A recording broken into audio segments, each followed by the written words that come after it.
दिवसापासून जो विषय सोशल मीडियावरती चर्चेला जात होता आणि भावेश ठाकरेंनी काल रात्रीपासून जो सोशल मीडियावरती मत प्रकट केलं आणि त्याला अनुषंगाने बरेचसे लोकांनी त्यावर कमेंट्स केल्या, म्हणून कुठेतरी प्रत्येकजण आपापल्या पद्धतीने मोजमाप करून कमेंट टाकत असतो।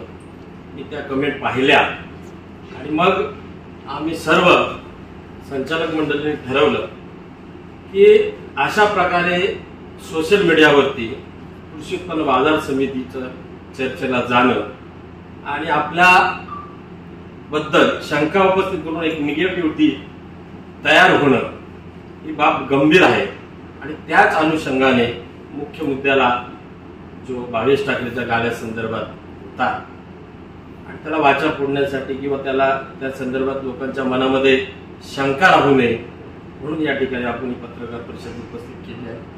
सन्माननीय सभापती साहेब सकाळपासूनच कृषी उत्पन्न बाजार समितीला होते।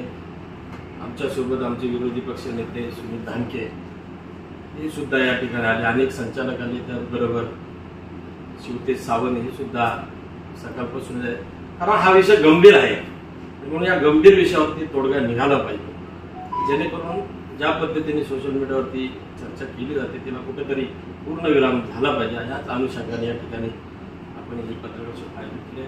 आपणाला पुनश्च एकदा या ठिकाणी आल्याबद्दल धन्यवाद व्यक्त करतो आणि आपण प्रश्न आपल्या मनामध्ये असतील ते आपण उपस्थित करा। तत्पूर्वी हे सर्व करत असताना आज सकाळपासूनच भविष्य आमची चर्चा चालू होती। सन्माननीय केंद्राचे पंचायत राज्यमंत्री माजी राज्यमंत्री कपिलजी पाटील साहेब यांच्या मध्यस्थीने आणि मार्गदर्शनाखाली भावेश ठाकरेच्या गाड्या संदर्भाचा विषय जवळजवळ सुटलेला आहे आणि म्हणून भावेश ठाकरे सुद्धा या पत्रकार परिषदेला उपस्थित आहे। आपण पुढे प्रश्न विचारल्यानंतर त्याची माहिती मी या ठिकाणी देईलच। धन्यवाद। खरं तर गेल्या 8-10 महिन्यापासून भावेश ठाकरेंनी जो मुद्दा उपस्थित केला होता, मी ज्या गाड्यामध्ये माझा व्यवसाय करतो आणि तो मी पोट भारी करून म्हणून त्या ठिकाणी आहे, तर भविष्यात मला माझ्या व्यवसायासाठी गाला कायमस्वरूपी मिळाला पाहिजे, माझा पोटा पाण्याचा व्यवसाय सुटला पाहिजे। त्यांनी मागणी केली होती, त्या मागणीच्या अनुषंगाने आम्ही त्यांच्याशी चर्चा केली आणि त्यांना दुसरा गाला आमच्या बाजार समितीला उपलब्ध करून दिला जातो, त्यांनी मान्य केला नाही। त्यानंतर त्यांना आपण दुसऱ्याकडे चांगल्या ठिकाणी जागा देखील उपलब्ध करून संचालक मंडळाच्या बॉडीची संमती घेऊ आणि तसं त्यांचं पुनर्वसन करणार होतो।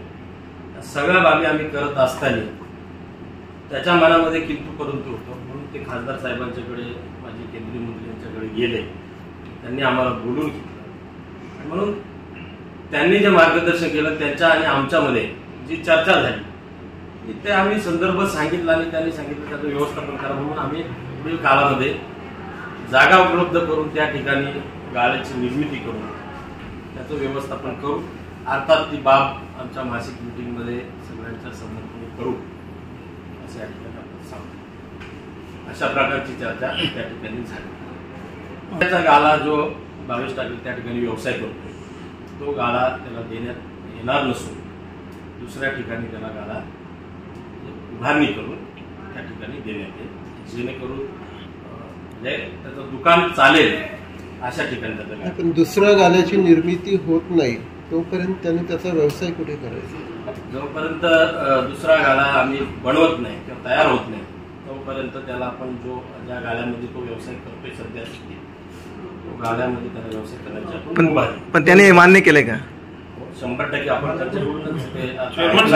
चेअरमन साहेब, मासिक सभेमध्ये हा विषय जर आला तर सर्वानुमते संमती होईल का? कारण विरोधी पक्ष नेते सुद्धा समोर आहेत। तशी बऱ्यापैकी आमची चर्चा झालेली आहे, सर्व संचालकांना विश्वासात घेऊन आणि भावेश ठाकरेचा विषय मार्गी लावायचा त्यासाठी या संदर्भात चर्चा झाली। पण त्याच्यावर सर्वांचा मत एकमत आलंय। अपवादात्मक एखादा माणूस विरोध करत असेल पण माझ्या अंदाजे 18 पैकी 17 संचालकांचा तरी विरोध नाही।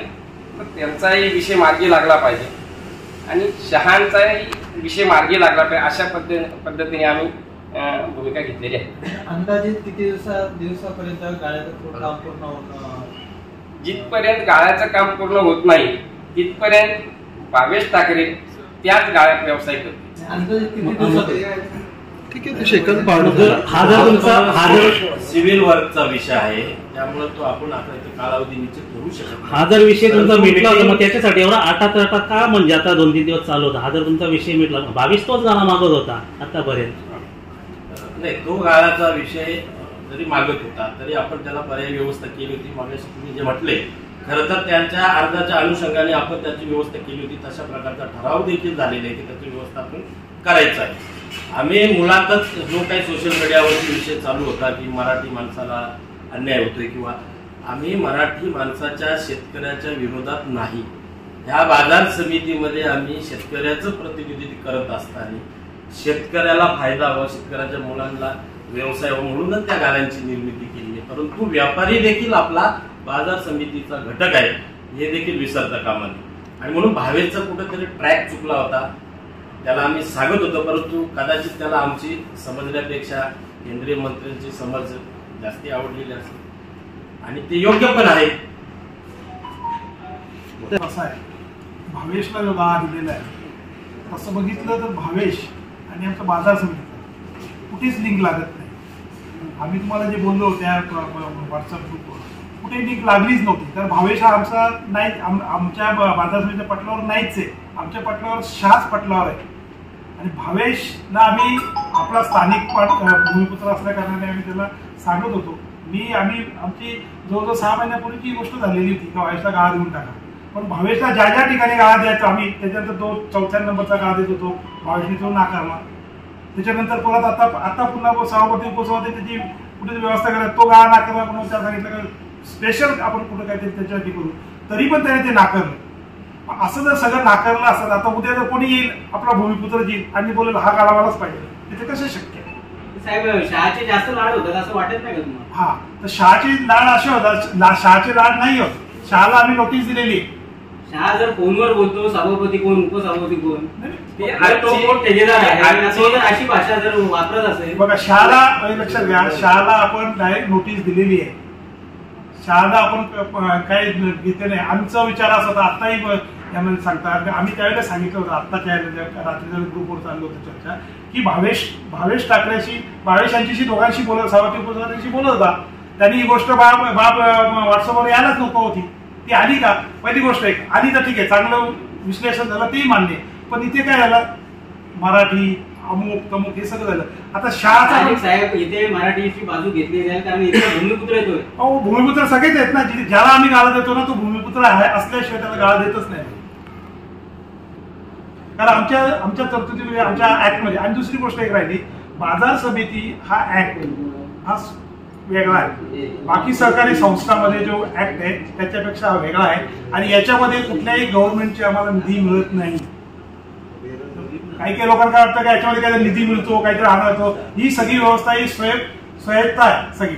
आणि ती सगळी आपण असे पद्धतीने करतो की आम्ही काय, आज जरी उद्या जरी सभापती एखादा गुन्हा दाखल झाला, तो एकटा सभापती गुन्हा दाखल होणार नाही, तो 18 जणांच्यावर गुन्हा दाखल होणार आहे. आमच्यातला एखादा संचालक उठून काहीतरी बोलतो, कुठेतरी काहीतरी करतो, तर त्यांनी समजावं, त्याच्यावरही गुन्हा दाखल होणार आहे. असं नाहीये काही एकटा सभापती उपसभापती झाला म्हणजे आम्ही मोकळे, अजिबात नाही. ठीक आहे, शासकीय निधी मिळत नाही, पण शासकीय नियमानुसार तुम्हाला बांधिलकी आहेत ना. साहेब, तुमचा एक संचालक डायरेक्ट तुमच्या अधिकाऱ्याची ऑडिओ क्लिप डायरेक्ट सोशल मीडियावर टाकतोय आणि त्याच्यावरती चर्चा होती, त्या संदर्भात काय, मग त्याच्यावर पण पुन्हा दाखल होईल?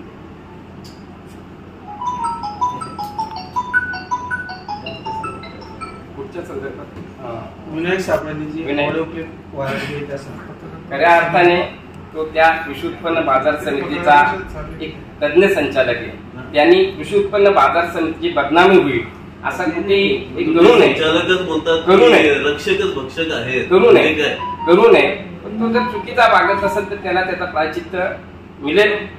आणि दुसरी गोष्ट कोणी सांगत असेल का बाबा कृषी उत्पन्न बाजार समिती रक्षकच भक्षक आहे, तर कोणी व्यापाऱ्यांनी सांगायचा सभापती, उपसभापती, संचालक कोणाकडे आम्ही जर चहा पेलो असेल तर तुम्हाला जर तो पुरावा दिला तर मी 1 मिनिटात राजीनामा देऊन घरी निघून जाईल. साहेब दुसरं कोणी सांगायची व्यापाऱ्यांना वगैरे विचारायची गरज नाही. तुमचा संचालकच हे जर बघा, काय असतं माहिती आहे का? बाकीच्यांना विचारायची गरज काय आपल्याला? बघा, आरोप आहे ना करण्या अगोदर आम्ही जर भक्षक आहोत तर आम्ही जर कुठं भ्रष्टाचार केला असेल तो उजेडात आणला पाहिजे. मी काय म्हणतो आणि मग बोलायला तुम्ही पाहिजे. साहेब बोलू पण नका. मुद्दा कसा आहे का तुमच्याच मासिक मीटिंग मध्ये तुमच्या संचालकांमध्ये तो विषय क्लिअर करा की संचालकांचा विषय असेल तर तो आपल्या मासिक मीटिंग मध्ये ठीक आहे, या संदर्भात मीटिंगला बसला आम्ही चर्चा करू आणि असं पुढे बोलणार नाही. चेअरमन साहेब माझा प्रश्न असा आहे शहापूरमध्ये रवीजींचा प्रश्न उत्तर करा पण माझा ऐका ना जरा.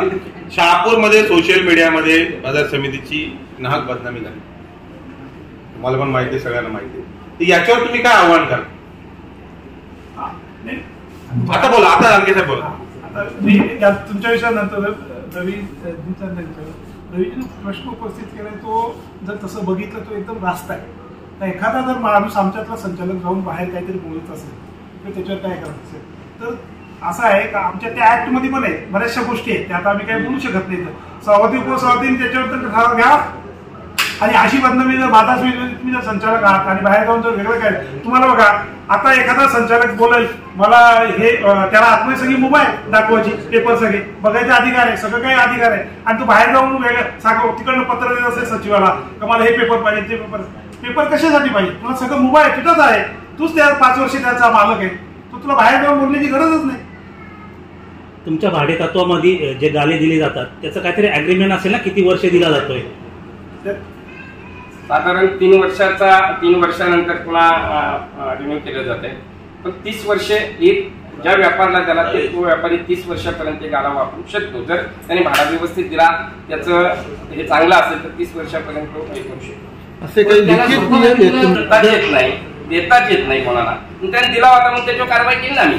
चेअरमन साहेब आव्हान काय कराल? तालुक्याची बदनामी झाली बाजार समितीच्या बाबतीत आणि आधी विरोधी पक्षनेते आणि तुम्ही एकत्र बसलेला चांगली बाब आहे, याबद्दल चांगलीच बाब आहे, परंतु बदनामी झाली त्याचं काय? मी आपल्या माध्यमातून सर्वांना विनंती करतो की विषयाचा पूर्ण माहिती घेतल्याशिवाय कुठेतरी बोलणे ही गोष्ट बरोबर नाही.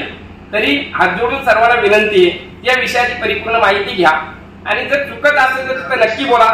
आम्ही नक्की त्याच्यात सुधारणा करू. पण चुकत नसेल तर कोणी बोलू नये ही मी विनंती करेन. आज शहा आणि भावेश ठाकरेचा एवढा वाद चालू होता मग आज शहावर तुम्ही आतापर्यंत कारवाई का नाही केली? त्याने जर पोट भाडे करू ठेवला आणि त्याच्याकडनं भाडा वसूल करतो आणि तो डबल घेतोय. रात्री 10 वेळेला मी एक शिंपण भावेश ठाकरेने 6 वर्षापूर्वी हा गाळा त्यांच्याकडनं घेतला होता.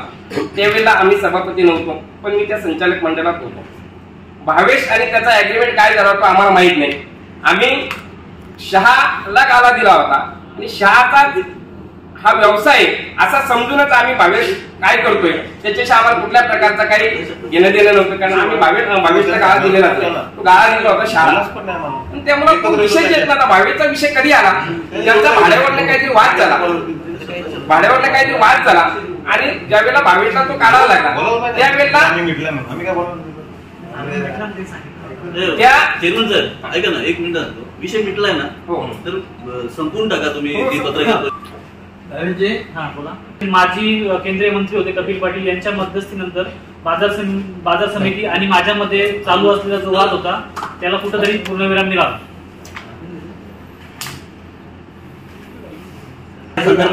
पुन्हा वाद होणार का? नाही तुमचे नाही सध्या जोपर्यंत आता मी म्हणजे नवीन बाजार समिती अवेलेबल करून देत नाही तोपर्यंत त्यांनी मला परमिशन दिलेली आहे की तोपर्यंत तू त्या गाळ्यामध्ये व्यवसाय करू शकतोस. जेव्हा नवीन गाळ्याचं बांधकाम पूर्ण होईल तेव्हा मी स्वतःहून माझ्या त्या गाळ्यामध्ये शिफ्टिंग करण्यात येईल. त्यासाठी मी तयार आहे. आश्वासन लेखी दिले का तोंडी दिले? आश्वासन तोंडी दिलेलं आहे. जर समजा तुमचं भविष्यात आता शहाणी पुढच्या वर्षी तुम्हाला परत भाडा वाढून सांगितलं मग तुम्हाला तो मान्य असेल का? नाही सर भाडा वाढेल ना शहाचं भाडा वाढेल मला मान्य नसणार आहे. कारण शहाला मी सध्या आता या परिस्थितीमध्ये तरी भाडं देत नाही. कारण शहा जर बाजार समितीला भाडं देत नाही बाजार समितीचं अग्रीमेंट झालेलं नाहीये म्हणून मी देखील शहाला भाडं देणं बंद केलेलं आहे. आजच्या चर्चेवर तुझ्याबद्दल काय राहील? त्यांनी आज माझ्याबद्दल सकारात्मक भूमिका घेत चांगला प्रतिसाद दिला मला आणि जे गैरसमज होते ते त्यांनी दूर झाले. पण आम्हाला अपेक्षित आहे की जे सोशल मीडियावरती आतापर्यंत बोलला त्याच्यामध्ये हे बरोबर नव्हतं. सोशल मीडिया आम्ही तुला तुझी बाजू मांडली नाही किंवा तुला विचारलं नाही असा विषय नव्हता, तरी पण तुम्ही सोशल मीडियाचा वापर केला. पद्धत आहे. काल अचानक जेव्हा माझ्या गाळाला लॉक लावण्यात आला तेव्हा सोशल मीडियावर व्यक्त होण्याव्यतिरिक्त माझ्याकडे दुसरा काही पर्याय नव्हता. आणि मी ज्या माझ्या समस्या होत्या त्या सोशल मीडियावर फक्त मांडत होतो की मी म्हणजे माझा जाणीवपूर्वक कोणाला बदनाम करण्याचा हेतू नव्हता. तुम्हाला पाठिंबा दिला त्यांचं काय? त्यांच्याबद्दल काय तुम्ही मत? आज सोशल मीडियावर तुम्हाला जो पाठिंबा मिळाला समाज बांधवांनी, त्यांना तुम्ही मनापासून आभार मानेन की त्यांनी माझ्या बाजूने भक्कमपणे उभे राहिले. शाळेचा भाडा कधी वसूल करणार? या ठिकाणी आम्ही स्वागत तर केलेलंच आहे, परंतु साधारणतः 1 वर्ष झाला. 1 वर्षामध्ये पहिल्यांदाच सभापती, उपसभापती आणि विरोधी पक्षनेते आणि संचालक उपस्थितीमध्ये पत्रकार परिषद या ठिकाणी संपन्न झाली आणि चांगल्या पद्धतीने आपण प्रश्न विचारले, खरोखर चांगले होते. यापुढे असं सहकार्य करा. वेळोवेळी बाजार समितीला शेतकऱ्यांच्या दृष्टिकोनातून जी पण काही मदत आपल्या प्रसिद्धी माध्यमाच्या माध्यमातून, इलेक्ट्रिक मीडिया असेल, प्रिंट मीडिया असेल, च्या माध्यमातून बाजार समितीच्या बद्दल मदत लागेल तुम्ही बाजू मांडा अशा आशा व्यक्त करतो. सर्वांना विनंती करतो या ठिकाणी आपण छोटेखानी चहा पाण्याचा कार्यक्रम ठेवलेला आहे, स्वीकार करा.